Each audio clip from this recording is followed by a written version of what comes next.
not only did I achieve the goals that I had before starting this podcast, just there's experiences that I got to step back from and now look at and be like, I never even thought that would have been possible. I never even would have imagined that this project would have taken me to a sanctuary where I'm surrounded by wolves or hanging out in a cabin with Temple Grandin. This is Defender Radio.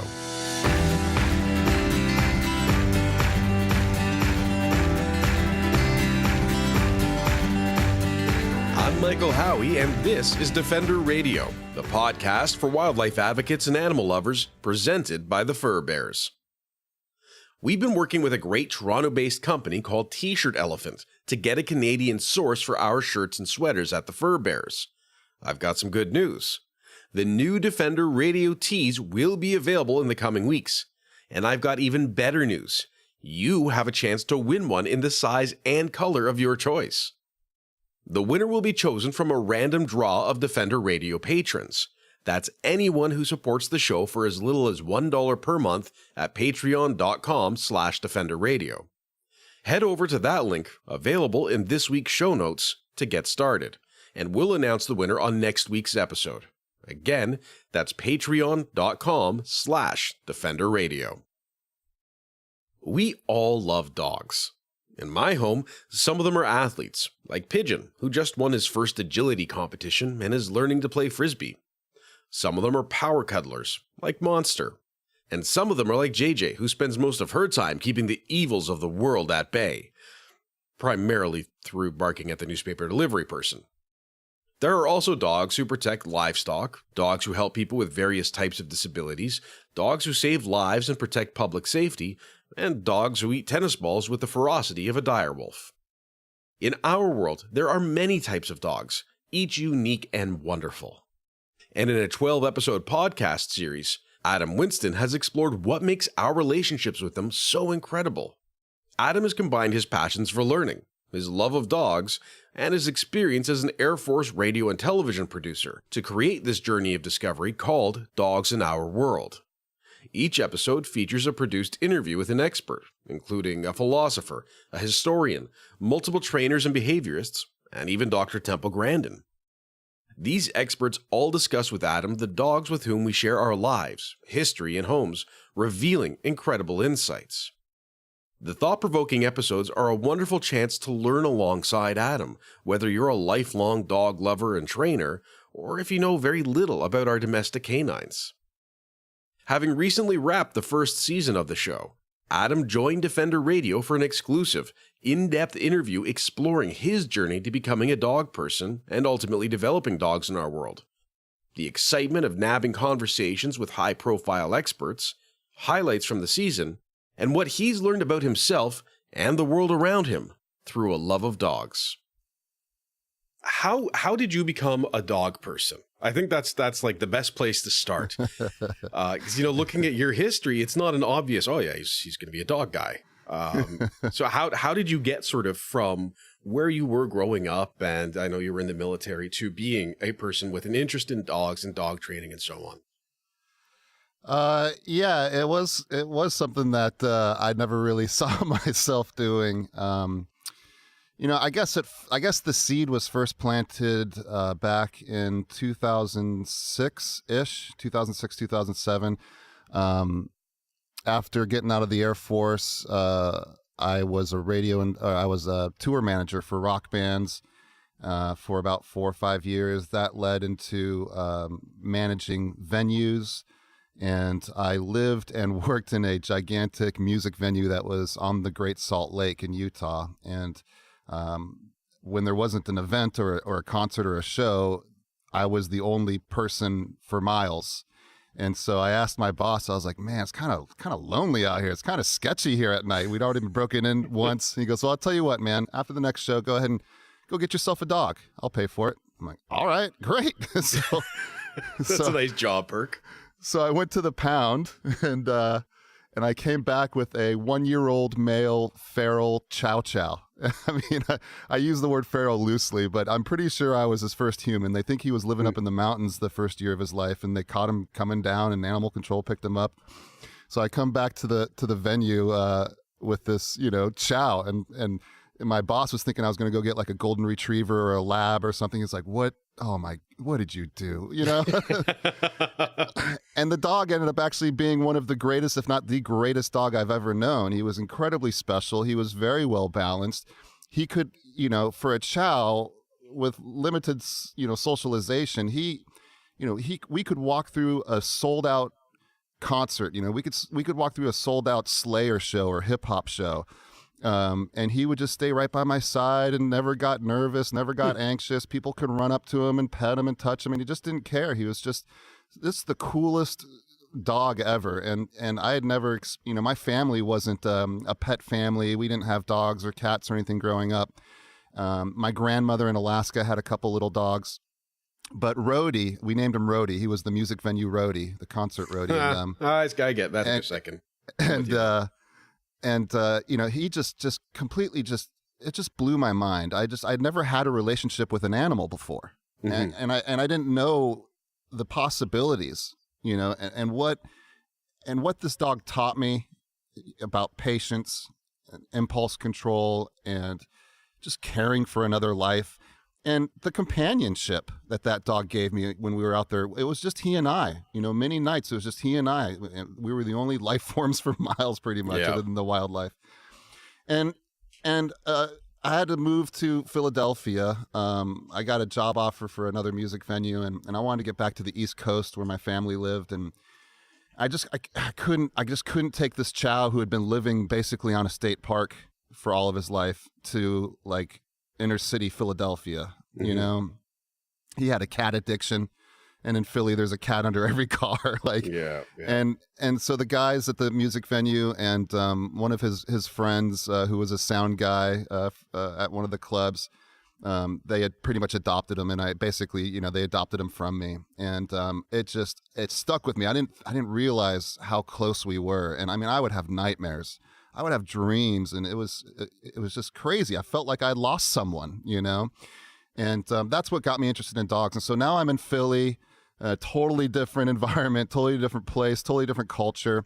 And, you know, the one thing that's constant in this world is dogs. You know, it doesn't matter what country you're in or what language people are speaking. All dogs speak the same language. And so, I had this emptiness without having a dog in my home after experiencing Rhodey.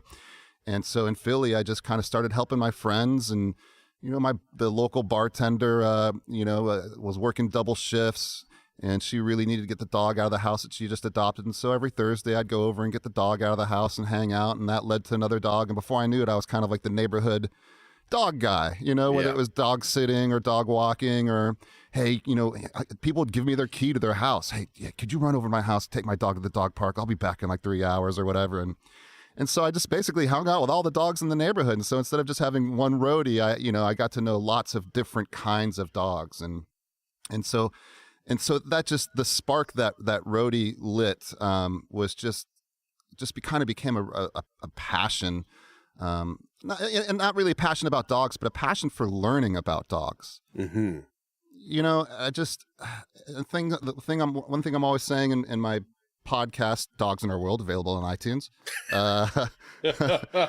is that, you know, the more I learn about dogs, the more I realize I don't know, and the more I want to know. And whether it's I'm learning about dogs and philosophy or law or whatever, it just opens these doors, or it's like, man, I never even thought about that. You know, my philosophy and my perspectives are always kind of evolving and growing, and I don't know. I mean, I honestly think that my interest and passion for learning about dogs has almost become a bit of a fixation for myself. But that's why the podcast has kind of just given me an outlet. I just had these things in my head that I wanted to share, and I wanted people to kind of know about the stuff I was learning, because I thought the stuff that I've been learning about is valuable. But anyways, so Philly, and then, you know, after being kind of the neighborhood dog guy in Philadelphia, I used the GI Bill to go to school in my last few years in Philadelphia. And, you know, I was taking a lot of business classes, studying business entrepreneurship and stuff. And so every single class, just about every class, you would have to come up with some sort of business plan or marketing plan, or come up with some sort of mock business that you and the classmates would flush out or whatever.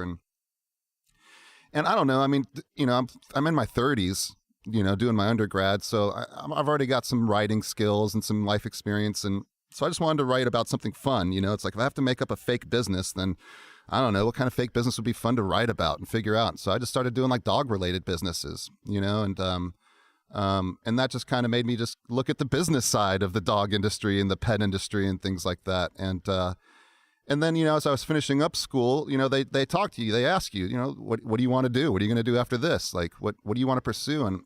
And so many people around me, they wanted to do things that I just didn't see myself wanting to do in 20, 30, 40 years. And, they wanted to create an app that would change the world, or, go work at Comcast, or, get their promotion at whatever job they already have. And I'm thinking about this at home while I'm doing homework, and I've got, a neighbor's dog on my lap. And I'm thinking, man, if there's one thing I can see myself doing in 20 years, it would just be hanging out with this dog. Like, that would just be fun, or hanging out with a dog. And so I thought, well, then what do I really want to do? I thought, well, I want to figure out a way to make money or become a professional that gets to be around dogs, like, how do I do that? And so I thought, I need education. I need experience. I have to catch up with all of these people that have had dogs in their lives all their life. I'm a little bit behind the curve here. So what do I need? I need education. I need experience. And I need to create some value. So maybe people would want to hire me to have, to work around dogs. And where do I want to be? And my family bounced around a lot. I was originally from Alaska. Family moved to Virginia, back to Seattle, back to Virginia. And I thought, man, not only do I want to work around dogs, but I want to work around dogs back in the Pacific Northwest. I'm just going to do it. I'm just going to completely change my life. I'm going to just do this graduation, in June. And then I'm going to get on a plane, and I'm just going to go to Seattle, and I'm just going to set up shop, and I'm going to get education. And I looked up University of Washington, and they had a program in applied animal behavior. Dr. Jim Ha and his wife Renee Ha created the program over at University of Washington, and you can learn a little bit more about it in my most recent episode, Dogs and Science. And so I got enrolled in that program. It was a one-year academic program, kind of like more like a professional certificate in applied animal behavior, mostly focusing on domestic animals, dogs, cats, things like that. And then I was like, all right, now I got to go get a job. I got to work with dogs. And so the first thing I could find and think of was going to Petco and becoming a dog trainer. So I signed up for that. And then that led to finally having an opportunity to get hired part-time by the local county animal shelter, which is quite an experience working in an animal shelter that has an open door policy. And I commend anyone who does that, and I thank anyone who does that for their community. It's such a necessary job that is often goes unseen and unpraised. And so now, and then here I am. And as I was learning all this stuff, I was really just crash course, just living, eating, and breathing dogs and knowledge and canine science, and animal behavior science. And I just was learning all of this incredible stuff that was just blowing my mind, and not just making me learn about dogs, but I was learning about people. Through learning about dogs, I was learning about people. I don't even have time to get and explain what I'm talking about. Listen to my philosophy episode, listen to my law episode. Learning about dogs taught me about slave law. Yeah. Learning about dogs taught me about Descartes and, what he thought about animals, and is it possible that what he thought about animals had any influence on how we think about animals today? And in my philosophy episode, he talks about, if we can say that we know that there are pit bulls that are very calm and affectionate and loving and very sweet and don't ever get upset. And we know that there are, basset hounds that can be very emotional and reactive and get upset. And so, what I'm trying to say is that you can have a beagle that acts like a golden retriever, and you can have a black lab that acts like a husky.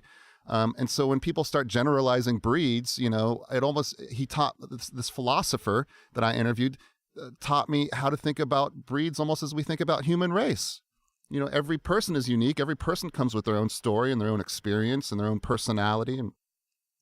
And so we have to be careful about how we generalize, And I don't mean to disrespect anyone or humans, or I'm not trying to compare animals and humans too closely, but I'm just saying learning about these animals has opened doors for me to think about things that I never have thought about before. And it's just, I feel enlightened. And is that sort of how you got around then to the decision to do a podcast? Was as you're taking in all of this different information from different sources, was it finally saying, okay, I want to see if I can put this together? Or did you have sort of a plan of this 10 episode season ahead of time? Everything was in my head. This whole series was in my head. And it was crazy. I was like, it's just, I mean, I guess the word would be cathartic when I finished this series, because I mean, I had this whole thing in my head. Now, there was a couple episodes I didn't get to. First of all, let's go back a little bit. You know, when I was in the Air Force from 1997 to 2002, I was overseas the whole time because I had a job that was, I was called a radio and television broadcast producer.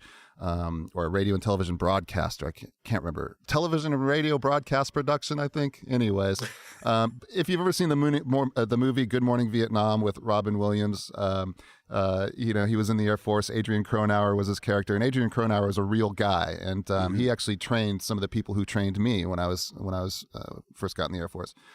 And so that introduced me to radio production. You know, I would do the morning show in Iceland.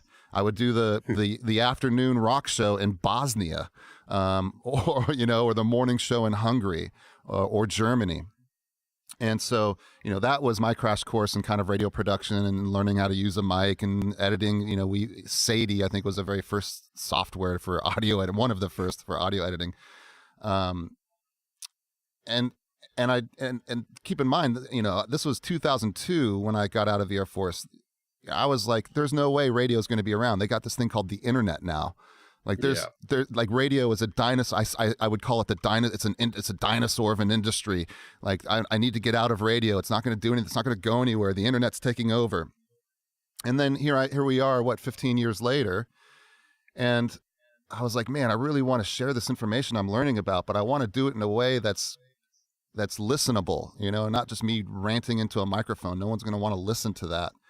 And I had these episodes in my head, like, man, I want to talk about this stuff I'm learning about, you know, about the history of dogs and philosophy and law and all these things that I was looking for a podcast. Basically, I wanted to make a podcast that I wanted to listen to but couldn't find, you know. And so I was like, if I have these radio skills and haven't been in radio in years, I was like, podcasts, like, that's perfect. I can dust off these old skills that I have, these 15-year-old skills, and just kind of adapt it for the new technology of the day, or podcasting.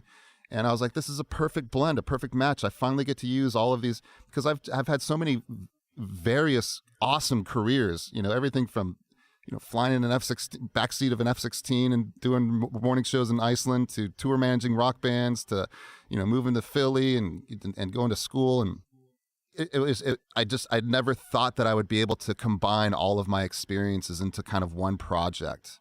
And that was Dogs in Our World. And yes, I had every episode in my head. I knew that it was going to be a lot of work to do it by myself, because I wasn't just going to sit in front of a mic and just kind of talk. I knew that I wasn't just going to cast a wide net and say, who wants to be on my show? Oh, I know about dog agility, I'll be on your show. I was like, no, I'm going to take people through a university. And so I actually looked up humanities topics, you know, like if there was a college that just taught humanities, you know, what would people learn about? Well, they learn about philosophy, you know, they learn about, you know, medicine or health or psychology and so I basically laid out these subjects, these school subjects, on a piece of paper: law, philosophy, sports, you know. And then I said, okay, now I have to go find the person who is the ultimate expert on this subject, you know. So I found the guy who wrote the book, What Philosophy Can Tell You About Your Dog. And I just started hammering him with emails and phone calls. I just tracked him down like a creep, you know. And then, I'm familiar with doing that. And then, you know, in leadership, like, all right, I want to learn, I enjoy learning about leadership from the human aspect. What can dogs teach us about leadership?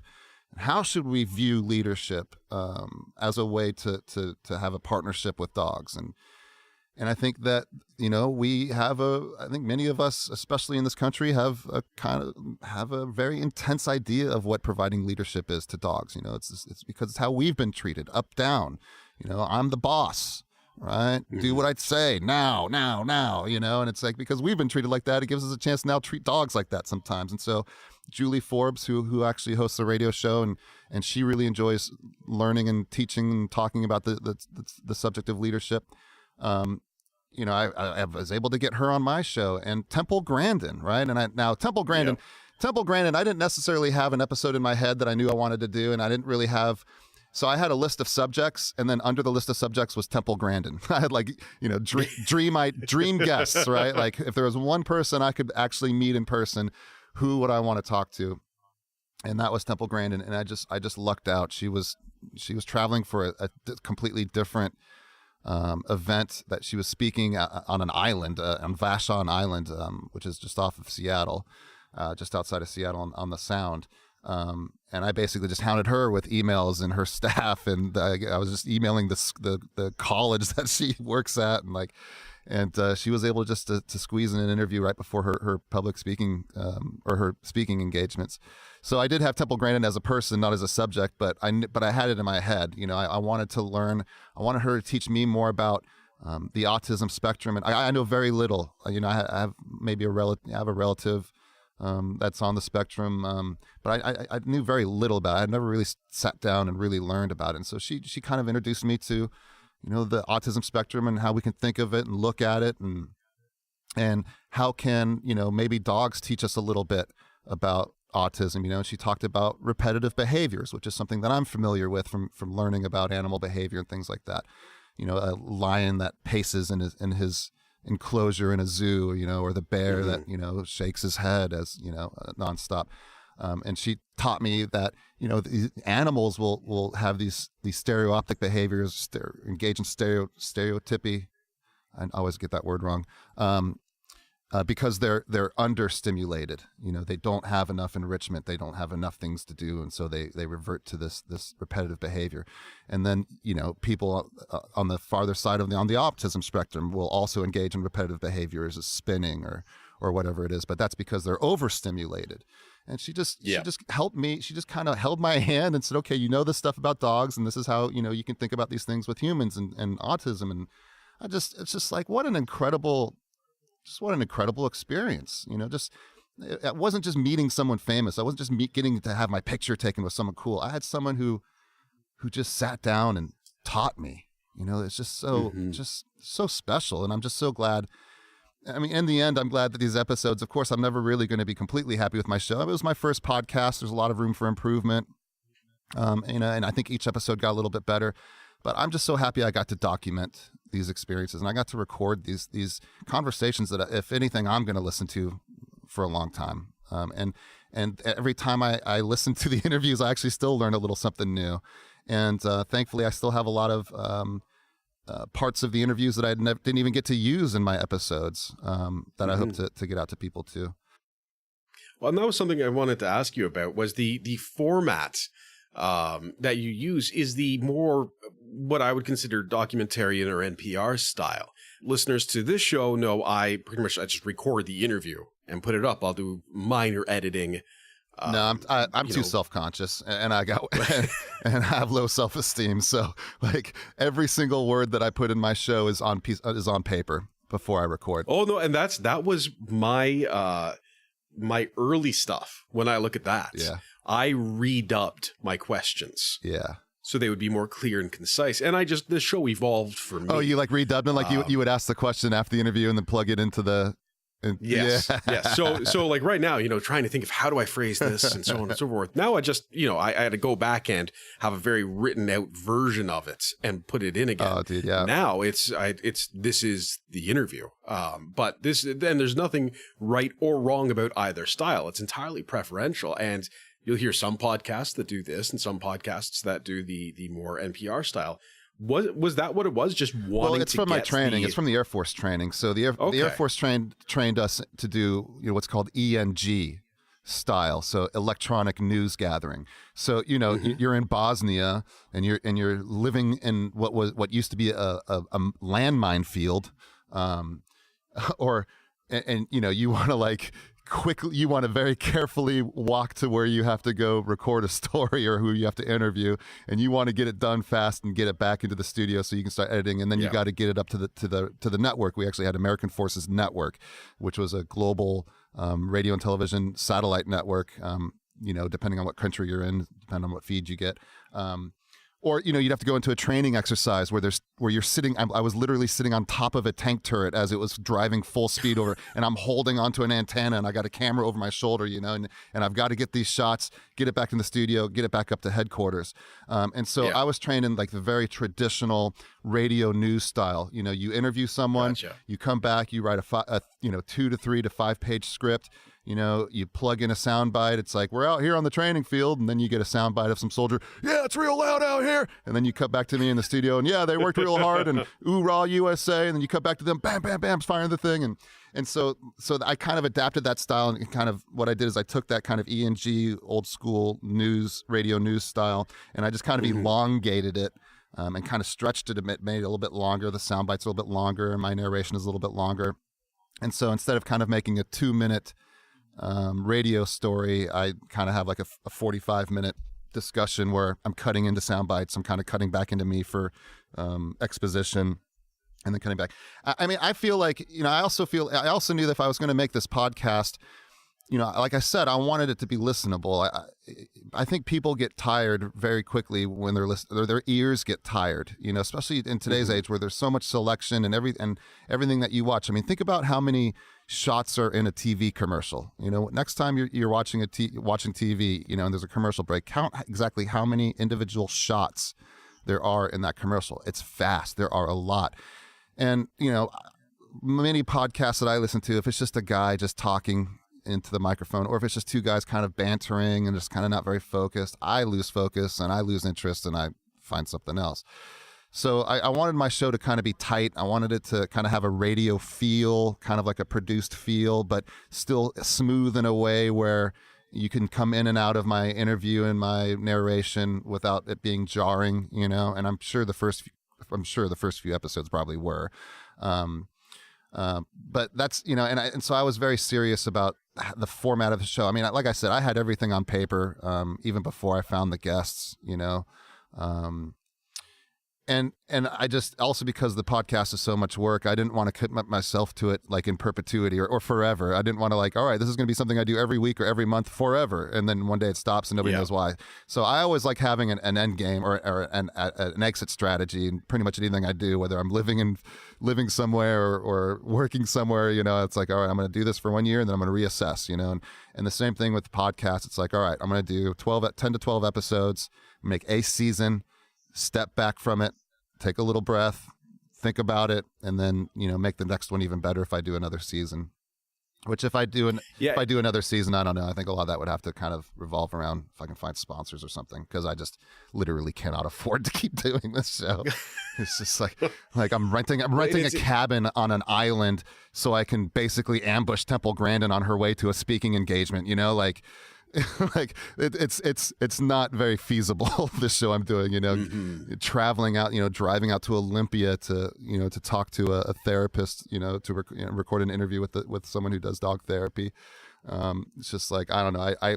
It would have been so much more cost effective if I did want to do if I could just get over my my issues and just do a show where I do just talking to a mic or just talk to a friend about my favorite movie. But, that's not what I had in my head. That's not what I wanted to share with the public, unfortunately. Well, and there's two insights there for me. One is you can look at remote, what we're doing. There are ups and downs to it, and it can be a horrible, horrible headache at times, and create all kinds of different issues. The other thing that I find very interesting is how your history as a communicator didn't dictate, but helped you form your show. And I look at sort of my background, which is print journalism. So it was, I think a print journalism news story is very similar in structure to what you would end up That's with. One of the reasons why I like your show. I was actually listening to an episode not long ago, and I kind of had this, your delivery is so great, your voice is so great. And sometimes when I listen to some of your episodes, maybe at the beginning too, I just kind of feel like someone's just kind of like you're reading the paper to me, or like grandpa's kind of telling me the story of the day. It's like, hey boys, I just read here that, I was like, oh, what's going on? I think you're actually older than me. So the whole grandpa thing, we're going to have to talk about that later. Now let's talk about the show though. I've listened to all the episodes. I think I listened to the first 4. just casually listening, and then I went. So you listen to the rest. worst ones. You listen to the worst sounding ones. That's, Thank you. I actually went back and found your raw edits on the internet and just listened to those. No, so the first one I really enjoyed, and what was interesting to me is you are a dog trainer doing a show about dogs, and your first episode was about wolves, which it makes sense, but is still very, very amusing to me. What was the reasoning for you to start with wolves for your dog show? I love that question. And can I just say again how much I appreciate you interviewing me, because this whole show is me recording what other people had to say, and I love talking about dogs so much, and like it's so honestly rare that someone says, "Hey, you want to talk about dogs?" And so let me know if I get a little out of control. But your question your question was, you're a dog trainer and you got this podcast, you're working hard on it. Why would your first show be about wolves? And essentially, why would I not do a show about dog training? Well, first of all, like I said, I had this passion for learning about the stuff I was learning, and these kind of doors were being opened in my brain that I just never even considered. And the iTunes and Google Play and Stitcher and all this podcast, wherever you can find a library of podcasts, there are a gazillion dog training podcasts. If you type dogs, into iTunes, and any dog related show is usually going to be about dog training, or let me help you with your pet, and I'm not looking to compete with all of those thousands of podcasts. And I figured that there's plenty of great podcasts. Fernando out of New Jersey, he has this really wonderful, very tight, brief podcast where he puts out lots of episodes about dog training, and he's a great guy. And I'm probably not going to make a better dog training podcast than him. But what I was looking for was a podcast where I could really learn about history, learn about the philosophy, law, leadership, sport, and all this stuff. And those podcasts didn't exist. Now, Julie Forbes does have a wonderful podcast called The Dog Show with Julie Forbes, I believe it's called. But, and it's a wonderful radio program that's broadcast here in the Puget Sound area. And so she does have kind of the podcast I was looking for, but it was basically a radio show that was recorded and then uploaded as a podcast. And I really wanted to do kind of like the show that I did. And so one thing that I definitely encountered as I was really gung-ho and hardcore learning about dogs and canine science and things like this was that there's some real heavy debates out there. There's a lot of people who disagree very heavily with other people. And I saw it as kind of a problem. I didn't like the fact that there were such hardcore, emotional, I don't even know the words to describe that these debates that people are having. And nearly all of these debates that people have, how we should view dogs, how we should provide leadership with dogs, what kind of relationship should dogs have with people. A lot of these debates, people will talk about wolves. Well, this is how wolves do it in the wild, so this is how we should, this is how we should view the dogs, and the whole idea of alpha, right? There's some people that say no, alpha, they need to know who's boss. You gotta be in charge. They gotta know who's in charge, and then there's the other side of the house says it's not about alpha. Alpha isn't even a thing, and by the way, your beagle is not a wolf, and I think it's and there's also a lot of egos, to be honest, with dog people, dog trainers. I heard someone say the other day, there's only one thing. What did he say? He said there's only one thing that two dog trainers can agree on, and that's that the third dog trainer is wrong, or something like that. And it limits us from learning. It limits us. It makes people not want to listen when they find that the person they're listening to has a different philosophy. And really, a lot of it is just language. But anyways, I said, okay, if I'm going to start this story, if I'm going to start this journey, this year-long journey of learning from the greatest people in the world that know about these subjects, then I got to start at the beginning, all right? Because I want people to know that, I want people to know kind of where I stand on this issues, and the issues were going to be unavoidable. In fact, I had to tell many of my guests, hey, just so you know, I've already covered the alpha thing. Okay, I got that out of the way in the first episode. I actually went and met wolves. Okay, I talked to a guy who knows more about you or more about wolves than you. So let's just move on from that. And people still wanted to bring it up, because it's just it's something that people are so passionate about. And I think a lot of it too is just that in the last few years we've discovered a lot more that we didn't know, whether it be genetics or just in the science of behavior. We know a lot more, and so there's the people that are just very passionate about kind of getting these new ideas, or correcting old ideas.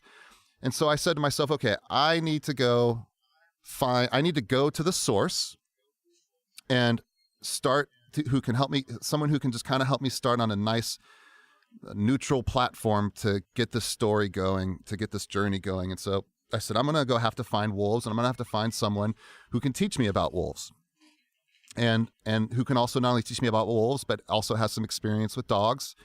And because I was just exhausted with having dog people try to tell me about wolves.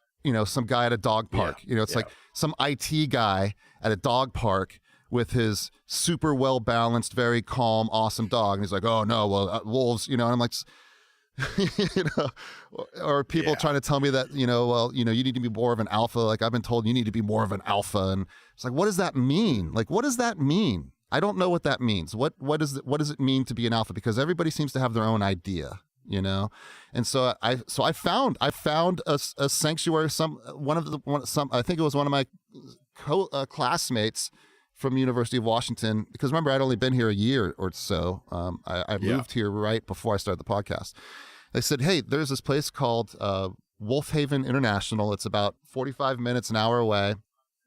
And they actually have wolves, wolf dog hybrids, coyotes. They even have Mexican red wolves there, and they're like, that's where you need to go. And I was like, all right. So I just emailed the sanctuary, and Eric Wilbur was just so incredibly gracious. I'd never done a podcast episode before. So I'm trying to tell these people, let me hang out with your wolves. I have a podcast, but I don't have any episodes. No, you've never heard of me. No, you can't really find my show anywhere because it doesn't exist. But can I come do And Eric was like, I know he was hesitant. I'm sure he was hesitant at first. But he did. He basically let me have a private tour. He opened the sanctuary for me. He didn't open it for me, but it wasn't open to the public when I was there. And yes. Again, can you imagine a more incredible experience for a guy like me that wants to learn? And so this guy, Eric, he sat me down, and he said, and we went through the debates that people have and the things people say. And he said a lot of the same stuff that other people were trying to tell me. And he kind of solidified my stance on the whole debate, and I just got it out of the way. I wanted to get it out of the way. And so and I wanted people to kind of start at the beginning. And so the first episode is called In the Beginning. Where did these, let's look at the first dog, right? The wolf. So then the second episode right after that was dogs in history. So in the first episode, we started at the very beginning with wolves. And then in the second episode, we talked about how dogs came from wolves. And we focused specifically on North America and how did we even get dogs in North America? I found that a very interesting episode. Mark Durr, the author you interviewed, the Gandalf, the doggy Gandalf who lives in Miami Beach. He clearly has a passion and a deep source of knowledge, and he went through what I would consider sort of the anthropology or the anthrozoology of our relationships with dogs in the distant past. But in talking about what I would consider, I don't know, you wouldn't call it modern technically, but relatively recent history, so the last few hundred years in North America, I was surprised, and I had little inklings about this. I have not studied this, but I have heard, in passing mention of some of this kind of stuff. Some rather disturbing stories and disturbing and bloody truths about dogs in North America. It was a tough call for me to do that, actually. I really debate. There's a lot of stuff in a lot of my conversations that I had to edit out because I even had people tell me that they couldn't listen to the second episode or it was tough to listen to. And I knew it would be tough. But I'm not playing around. Like I'm not doing a podcast where we talk about puppies. I'm trying to figure out, I want to know what's out there, because there's really not, actually, believe it or not, there's not a whole lot we know about dogs. And I wanted to get this stuff out, and I wanted to get this stuff documented. And, and as a military veteran, I talked about some pretty shitty stuff that military has done with dogs. And, Well, and I was curious for your take on that, because in, the victor writes history, my bastardization of that quote. But with your background, were you prepared to hear the non-romanticized version of this history? Yeah. So, like I said, I got a late start in this dog game, and I felt like there were certain things that I had to do in order to kind of get caught up and to be able to say, I know and I understand. And when I was doing the school program at University of Washington, I was also looking at a lot of what was going on with the dogs in my community in the state of Washington in Pacific Northwest. And I noticed that there was this huge influx of dogs coming from Korea. There'd be a local news story. A plane load of dogs just got rescued from Korea, and they're going to be in Seattle homes. And I was like, well, what is this all about? Why are we getting plane loads of dogs from Korea and then put into our adoption system locally? And keep in mind, many of these dogs that are coming from Korea are not house pets who are just being readopted. These are animals that are in cages like chickens, and they're butchered live often, especially during the festival season, where there's a festival that they eat dog. That's the Yulon Meat Festival. Is that the one you're thinking? I believe of? so. Or is that China? I can't remember which one Yulon is, but I just know that the area that I was studying and looking at was Korea, the Korean meat dog or dog meat farms. And I had to know, I just had to know what was going on. And I tell you what, man. I mean, in order to know more, I had to watch a lot of YouTube videos. And I tell you what, man, of all the stuff I've done and seen, those videos are still kind of burned in my brain. And I did it. I mean, I just felt like I had to do it. And there were classmates of mine that couldn't do it and wouldn't do it. And someone had to do it. And I feel better for it. Same thing with, that same kind of a mentality was what made me do the second episode where we talked about that kind of heavier stuff. And I actually have remixed the episode. I'm going to be putting out some reruns of my shows. I'm going to be calling them kind of like remixes, where I've kind of better added more music and music cues and things to kind of soften the blow of the content that I'm delivering. But that was kind of my same approach with the Dogs in History episode. I knew Mark Durr has been criticized for talking about this kind of stuff, the dark stuff, the real stuff that I believe has had an effect on our view of animals and dogs today. Look, when I was in Philly, there was a lot less white people in my neighborhood in Philly than there was in Utah. Right. And I noticed that there were lots of folks in my community, in my neighborhood, that were very fearful of dogs. Very fearful. I mean, they'd see one coming down the street and they would just run to the other side of the street. I mean, I took a puppy into an Apple store one time in Philly, and I thought the place was going to clear out. I remember I was on the bus going to Center City, or what many people refer to as downtown in Philly, Center City, Philadelphia, and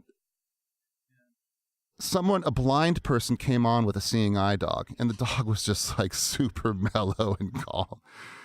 And the bus nearly cleared out. People there was a panic. There was almost a rush out the bus. I couldn't believe it. I was like, well, what is this all about? And I'm talking to Mark Durr. He goes, hey, man, it was not long ago that people were sicking dogs on protest marchers. And so if you're in in Philly, there is still people who fight pit bulls, So if you live in a community where maybe someone's fighting pit bull gets loose on the street, or, your mom or your grandma had dogs suck on them because they were in a civil rights protest, yes, that does affect your view of animals and dogs today. If that's the culture that if that's how how dogs have been used, in your family's history, right? And I mean, I know I'm sounding intense about this, but this is why I wanted to do this show. I mean, I felt that there was stuff that needed to be said and explained, and it wasn't even stuff that I felt needed to be said. There was stuff that I felt I needed to learn, and I was just going to share what I've learned. And like I said, there's stuff with Mark. There's stuff that Mark Durr talked about that I didn't even release, and I don't know if I'm going to. I might, with maybe a little more explicit warning. Same thing with Adam P. Karp, the law episode. I mean, he went into some pretty graphic cases that he's dealt with, and I chose not to air them. And if you listen to my show, really honestly, it's not that bad. I mean, I think maybe the second episode is probably the heavier, plus also the stuff we talk about in the second episode really did happen a long time ago. We're talking about Columbus, and the New World and things like that. But there are certain things that make me nervous, and I can get spooked easily. But if I'm serious about something, I'll do what I got to do. And if that means I got to watch YouTube videos of dogs getting butchered, or I've got to have Mark Durr tell me, the stuff that I learned about, or I've got to have Adam P. Karp tell me about the cases that he's dealt with. And in fact, he's the one who's dealt with them, and the animal control officers that I work with at the shelter, they see a lot of stuff, and they see a lot of stuff that a lot of people wouldn't be able to handle. And I think that the people who do have to deal with the stuff, the people who do go into the butcher farm and rescue the dogs, I think their story needs to be told. And it's not about talking about dogs. Yes, there are more important things than dogs in the world. I get it. But there aren't many people who are willing to do some of the things that I know people to do. And I think those people need to be honored. And the people who are trying to tell the public about those people need to be honored. And that was part of the purpose of my show. And I think those would make some very good second season interviews. Just FYI. And I mean, I have enough unaired interviews. I have so much leftovers from my interviews that I never use that I could probably do another 3 seasons and just pull sound. I mean, when I was at the Wolf Sanctuary for the first episode, Eric is very passionate about ending the crossbreeding of dogs and wolves. He is not cool with wolf dog hybrids because he's the one who has to live out there with these poor animals that are stuck between two worlds. They're too domesticated to be in the wild, and they're too wild to be in someone's home. So these poor dogs are stuck in this purgatory for the rest of their life, until they go and another one comes into the sanctuary, because it can't go anywhere else. It can't survive anywhere else, and so Eric, he kept wanting to talk about wolf hybrids, and I kept saying, no, man, I'm here to learn about alpha. Tell me more about if this alpha thing is real. Like, what am I supposed to do about this alpha thing? And so I did tell him, I was like, hey, I owe it to Eric. I do owe Eric another episode where we can really talk to the public and try to educate the public about this whole wolf hybrid thing and how it's I don't see it as a humane thing. We have dogs. Yeah. Why do you need a wolf dog hybrid? I don't. Well, I had an interview on that subject with someone from the Wolf Sanctuary, which I think is also out your way, in either Washington or maybe Colorado. And we went over the whole conversation of why do people want these? Why do they we could want talk them? for hours about that. Well, her opinion, that the woman I spoke with, her opinion was that it's a status thing. It's the conquering of nature and coming from bringing Philly it into the home. and the East Coast, I can understand that. I mean, hey, my nephews and my brother live not very far at all from where Michael Vick, the football player, had his dogfighting ring. Yeah. It's real. This stuff is still out there. I don't think it really happens a whole lot out here in the Pacific Northwest. There might be some cockfighting or something, but there's in the South, the East Coast, Northeast, there's still a lot of this stuff going on. I'm sorry, and I went off track, but it is about status. It makes you look tough. You're insecure, big old mean pit bull makes you look tough, just like a gun. You fire a gun, the block clears, you have power. You walk down the street with a mean ass pit bull, you got power, you know? Yeah, it's something that comes up a lot is the role that dogs fulfill in our eyes and as parts of our personalities. And that segues beautifully into the next question. And sorry to interrupt, but like Mark Durr essentially told me that the moral of what Mark Durr was trying to teach me, it wasn't just telling me gross and heavy stuff.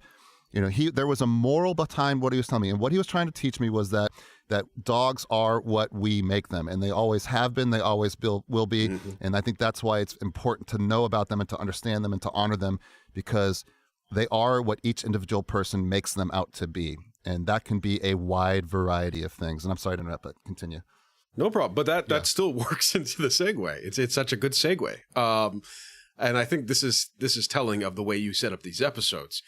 Dr. Stephen Hales, the professor of philosophy, when I saw you had a philosophy episode, I kind of went, because I'm like you, I think, and I find it interesting, and then it's kind of like, okay, let's move along. Philosophy, for those who have not, I think, learned how to communicate about philosophy or don't have the basis of understanding about philosophy, can very quickly become overwhelming. I agree. Or dull. And your interview was well done in that it covered off sort of some of those basic questions. And one of the things that came up, I think my favorite part, that sort of you kept circling around and coming to and touching in different formats, was not so much how we view dogs, because I think that came up in a lot of the other interviews, but the question of how do dogs view us? It's one of those sort of mind screws, which is not the actual term, but we're trying to keep it somewhat friendly. So it's, how did you interpret that as someone who is not a philosophy major? How was that conversation for you? And why does it matter, I think, is maybe sort of the secondary part of that. Well, some of these episodes, like I said, I wanted to kind of learn about a general subject by using dogs as a fulcrum, you know, as kind of a focus. I've always been interested in philosophy, but I have always kind of found it overwhelming. It seems, I just wanted, not only did I want to better understand just kind of the core concepts of philosophy, basically Philosophy 101, I wanted the episode to kind of be a Philosophy 101 where I could take the audience through, if they had never taken a philosophy class, if it was just kind of philosophy was just a word to them, you know, if you were to take philosophy class, what would you learn about? And that's what I kind of delivered and how we did it. But also, you know, dogs and philosophy is kind of all over the news. I mean, there was a year or two ago where every outlet, like Huffington Post, everybody, the big news story was, do dogs feel guilty, you know? And that was just another one of those big kind of can of worms that a lot of people seem to have very passionate opinions on. It's like, no, my dog knows when he does something wrong. He knows he does something wrong. You know, I could see it in his eyes. He knows. And then other people are saying, no, you know, that's the reaction that he's done out of defense or whatever. And, you know, and it's much more scientific than that. And so it was again where I wanted to not only learn about the greater subject of philosophy, just like I learned about law or whatever. I wanted to go to someone who really would know the answer to these debates, or try to give me the answer to these debates. Not just the answer, but insight. Of course, a philosophy professor is never really going to tell you anything. They're just going to leave you with more questions, which I was fine with. But at least I got to explore this stuff. You know, it's like, hey, Dr. Hales. Yeah. Does your dog feel guilty? Like, if anybody would know, it would be you, you know? And he was like, well, you know, sense of self, and we really don't know. And, but why, you asked, why is it important? Why would people want to know how dogs view us? I mean, well, not only why do they want to know, but why is it important that we ask the question, I think? For one, I think it would just be cool to know. I mean, when I was a kid, my grandma had a little Yorkshire Terrier and a Cocker Spaniel, and I just remember as a kid thinking about how cool it would be if the dog could talk. Like, what is he thinking? Like, what would he talk about? You know, like, would he tell me he's bored of eating the same food every day? Like, I'm really interested in how dogs think. I mean, I do appreciate the mystery. I think that's one of the things that makes me so fascinated and wanting to learn more, is because there is kind of a mystery that needs to be decoded about dogs, because they can't speak. They can't verbalize how they're feeling, right?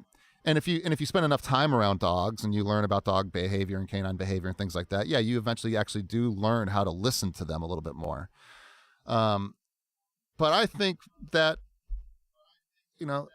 if we knew how dogs viewed us, Julie Forbes in the leadership episode, when she was teaching me about leadership and what dogs can teach us about leadership and how we can be better leaders by learning from dogs, she said, there's this big common misconception that many people have about their dog, and that is that their dog loves to please. My dog just exists to please me, right? And she says, your dog actually does what's best for them. Like, they're sitting because they want the treat, or they're sitting because they want your praise. They want your attention and your affection, just like we desire that from other people. And so I think that some of these people who think that, my dog exists to please me, I think maybe some of them would be a little surprised if they really knew how their dog viewed them. Do our dogs just view us as a source of resources, or an access to, are we just access to resources to them? Do they truly love us? What is love? Are they our friend? What is friendship? What is friendship? Can it be a different kind of friendship than we have with people? Do they see us as their friend? I think it's different for everybody. I think everybody's idea of that is different, and opinions on that are different. But I just find myself asking these questions almost like I am a philosopher, but I know I'm not. I know I'm not. I never will be. But I can now understand. Dogs have now made me understand what it's like to question big questions that are unanswerable, but that doesn't make you want to have the answer any less. I know what I'm saying doesn't make any sense, and I know I'm probably the worst interview you've ever had, but I've never had anybody want to let me just talk about dogs. It's like, well, and that's one of the fun things about the podcast format is we can go on and on and on. And it is interesting though, because I've done a bit of reading from different sources. Temple Grandin, I've read some of her writing.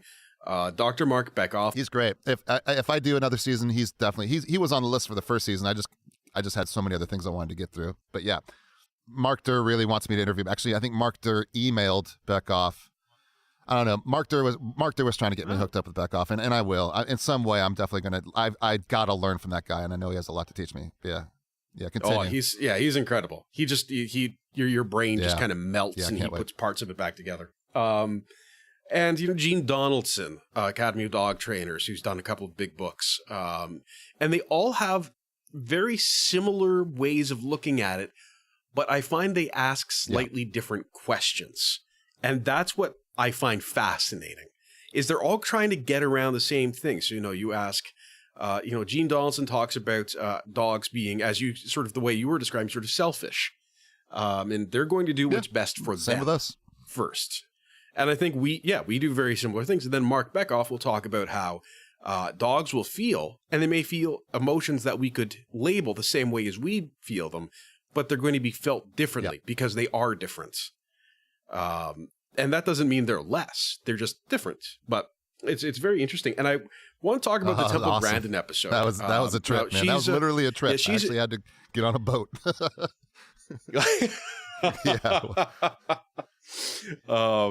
She's a bit of a divisive figure in the animal rights world. Again, my eyes were open to so many things that I never even knew. I didn't realize. I thought that Temple Grandin was like this, this beloved on a pedestal person, and in many ways she is, and she is a wonderful person, and she is great, and she has done a lot of great things. But then, of course, like I said, everybody disagrees with everybody. That was one of the reasons why I did the final episode with the science and trying to just kind of, again, try to get objective with things. I had guests who write me and say, are you going to be doing a softball thing like you did with me? Or are you going to talk to her about this? You're going to talk to her about that? I'm just like, no, I gave you a softball. I'm going to give her a softball, man. I just want to learn the stuff that she wants to teach me. Like I let you teach me the stuff you want to teach me. She's going to teach me the stuff she wants to teach me. But yeah, she is divisive, and I can understand why. And even actually, I did attend one of her speaking engagements, and she opened the floor to questions from the audience, you know, and and someone threw her hard balls from the audience, and I was like, oh wow, this is a thing, you know. Yeah, and it's she typically handles it well. I mean, that's you can agree with her or disagree with her, but she is an incredibly intelligent woman who's accomplished a great deal in her life, and is a wonderful. She's written some wonderful things that I greatly enjoyed reading and has interesting perspectives. What was the experience like for you? I've got kind of two parts to this. What was the experience like? You know, as you said, you had to go to an island and sit down from her, and she is something of a larger than life character. So what was that experience like? And then I also want to ask your decision to do the unedited interview. Oh, that's because I can only get 25 minutes with her, as opposed to like the 2 or 3 hours that I'll sometimes spend with other guests. Okay, so there was a very straightforward for that. So what was it like though, sitting down across from her? I mean, you sit down, and there's Temple Grandin. I've sat down in front of world leaders. I've sat down in front of rock stars. I mean, I've toured with rock stars. I've met very powerful people. You know, in the military, you know, I'm interviewing, commanders of fleets, and you know, I documented when the first lady of Iceland passed away when I was there in 1998. You know.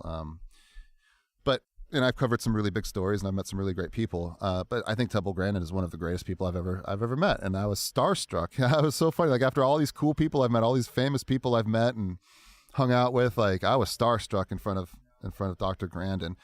So it all started.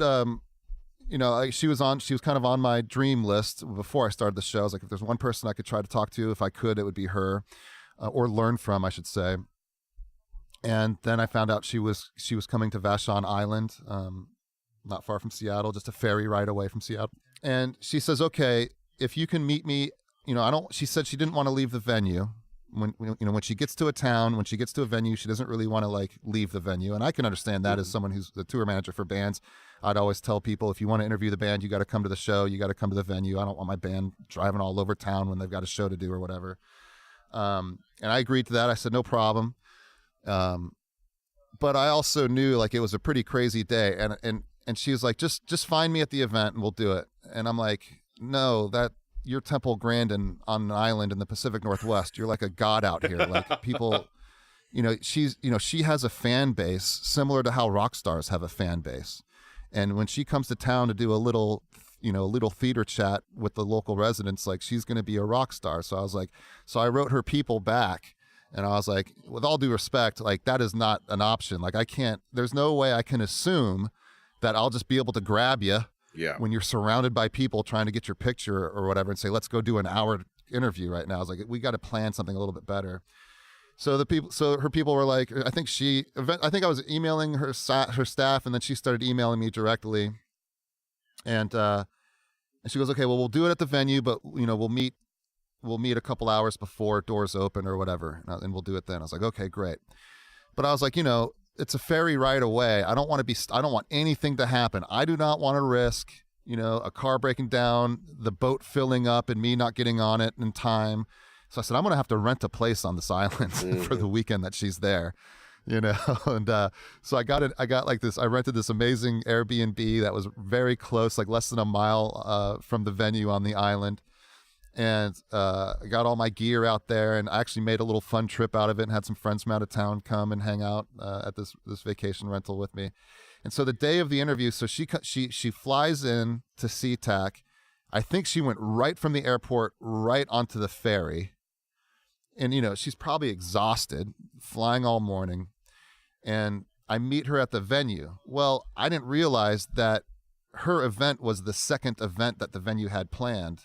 So she was the evening event. I didn't realize that during the day there was a children's play. It was like what was it? Tinkerbell and all that. Daggone it. Peter Pan? Yeah, Peter Pan. So there's like a children's production of Peter Pan. So there's like kids running around everywhere. They've got the audio from the stage pumped into all of the house speakers, like in the lobby and everything. And there's like parents all over the place and cars coming in and out. And I'm like, oh my God, I'm supposed to interview Temple Grandin, like right now in this place. She's coming from the airport. She's on the boat right now. I was like, what am I going to do? There's not one quiet room in the place. And the staff was trying to accommodate me and like, well, there's like a closet over here and a kitchen. And no matter where I went, the walls were, you could hear everything out from the stage. So sure enough, Temple Grandin and Julie Forbes, who I just interviewed for the leadership episode. Julie Forbes is actually the one who booked Temple Grandin to come to Vashon Island. And so Julie Forbes, who I'm trying to be cool in front of because, she was one of my guests, just, rolls into the theater with Temple Grandin. And Temple Grandin, she's she's all dudded up. She's got her, what is it, the bolo tie and the ranch shirt and jeans and everything. And I'm just like, oh my God, I'm about to meet someone who, I admire so much. And then also tell them that I don't know what to do. Like, oh my God. And I didn't want her to like say, okay, well, I'll just go back to the hotel. This is my window. So thank God I had rented that cabin or that vacation rental. Thank God I'd rented that cabin because there's no way she was going to get back on that boat and go into Seattle. Yeah. You know what I'm saying? And so, because she had a speaking engagement to do in a couple hours. And so I said, Dr. Grandin, I can't do we can't do this interview in the venue. And I know you don't want to leave the venue. And I know we agreed that we would only do the interview if we did it would be in the venue. I was like, but I've got this vacation rental. It's less than a mile away. I promise. And in my head, I'm like, this lady thinks I'm going to kidnap her. Mm-hmm. She just flew in, and that. I'm like, get in my car. Let's take you to my house. I've rented the cabin in the island for you. Yeah. That's someone's getting murdered. Yeah. And she looks at Julie, and Julie's like, well, we could if we could do it fast, if we do it quick, I've got to get her booked into the hotel, and she's got a big day ahead of her. I'm like, yes. And Julie's like, did you even tell me that you were going to be doing that? I was like, I did. I swear to God, I told you, And Dr. Grandin was so nice and just so accommodating, and she got in my car, and my buddy drove us back to the vacation rental, and I've got all my gear in like a Pelican case. Thank God I have everything's very portable. And so I was like, Travis, help me, man. Travis is my friend and roommate, and he also produces music for the show. And I was like, help me. Come on, we got to get this set up like right now. And he's like, boom, just like, he's done a lot of touring with bands and stuff. So he just like got right into stage mode and just started give me a power drop, run me another line, And he's just like, he just basically like constructed a radio, station, in like 10 seconds in this cabin. And Dr. Grandin, and by the time Dr. Grandin got done going over her notes and going over the questions, we were ready to record, and I hit record, and she just boom lit up. Just did her thing. Mm-hmm. Like she just knew what she was going to say. She'd set up, many things, of course, she'd said before, but this is what she wanted me to know, and she kept it on dogs, which is kind of her to really kind of stay focused on dogs. And I know livestock is kind of her thing. And she just lectured to me. I just hit roll, and I just sat back, and she just lectured to me. I got lectured to by Temple Grandin. That's pretty awesome. And I was able to get, and Julie Forbes was so nice as to stand in the back of the kitchen, and just like, she's like, man, I had so many plans for this lady right now. Like, this guy totally just ambushed me, man. And she was so kind enough to accommodate me too. And it was like, I think really the duration of our conversation is the duration of the episode pretty much. Like 25 minutes or whatever, and boom, done. Thank you so much. Drove her back to the venue where the play was wrapping up, and I got to hang out with Temple Grandin, just me and a couple friends in a cabin on an island. Like, I don't know, like there's really not, like, I've really done some pretty amazing stuff in my life. Like, this project, just not only did I achieve any of the goals that I had before starting this podcast, just there's experiences that I got to step back from and now look at and be like, I never even thought that would have been possible. I never even would have imagined that this project would have taken me to, a sanctuary where I'm surrounded by wolves or hanging out in a cabin with Temple Grandin. I don't know. I think I have the greatest dog podcast ever. Sorry. To listen to Dogs in Our World, visit dogsinOurworld.com. or search for Dogs in Our World on iTunes, Stitcher, or anywhere else you listen to podcasts. That's the show for this week, folks. Remember that all patrons will be entered in a draw to win a Defender Radio t-shirt next week. Just head to patreon.com/DefenderRadio to sign up and support the show for $1 and get your chance. Please also take a moment to sign up for Defender Radio email updates at thefurbears.com/updates to find out about these contests, new episodes, and more. Until next time, this is Michael Howie for Defender Radio reminding you to stay informed and stay strong.